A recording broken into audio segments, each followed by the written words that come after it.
Thank you for meeting with me today to discuss the next step in your career. Expressing you want to take that next step is the first step towards advancement.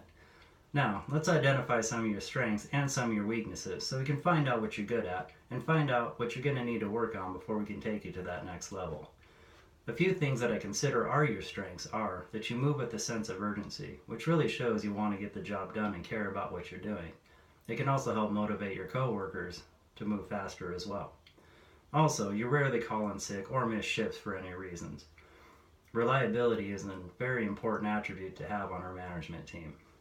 Also, you're great with customers, which really shows you understand why we're there, and that's for the customer, because without them, we wouldn't have a business. Now that we've discussed your strengths, here's a few things you're going to need to improve on before we can take you to that next level. Though you do show up for every shift, I notice you can be tardy sometimes, 5 minutes here, 5 minutes there, which doesn't seem to be a big deal on the surface. But when I'm counting on you to be there, to pick up where somebody else left off, it's really important that you're there on time. Also, I notice that you have a problem clocking out on time sometimes. This can accumulate a little bits of overtime, which over time can really affect our bottom line and how we write our schedules. We have budgeted hours for a certain reason, and it's important we stay within those parameters. And also, since you work with a sense of urgency, I notice your work can get a little sloppy sometimes. The quality of what you are putting on the shelf as far as the product goes can slide sometimes. And then when you are working fast like that, you also can forget to acknowledge customers that are around there. I know we're putting a lot on your plate, but you also need to make sure that you're acknowledging the customers because after all, like I said, that's why we're there. Now, how can we turn some of those weaknesses into strengths?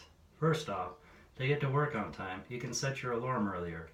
Or do what I do. I move my clocks forward a little bit to trick myself into getting out of bed. That helps me get to work on time. Also, to help with the quality of your work, you can set yourself a goal for how many markdowns you do every day. That helps you make sure that you're getting bad product off the shelf, putting it in the markdown bags, and getting it to our customers, which also helps with our shrink. You also need to remember to stay alert for the customers around you. Just think, work like a chicken. Head down, work a bit, look up, look around. That really helps you pay attention to what's around you. Now, I'd really like to help you get to the next level and promote you. I will need to see some improvement in these areas first. What we'll do is we'll meet in 2 weeks to track your progress. And if things are going well, at 30 days, if we see improvement, we can discuss a training plan to get you to that next level. Again, I thank you for showing up here with me today, and you have some really great qualities, but there are some few things that we need to work on before we can promote you. Thank you.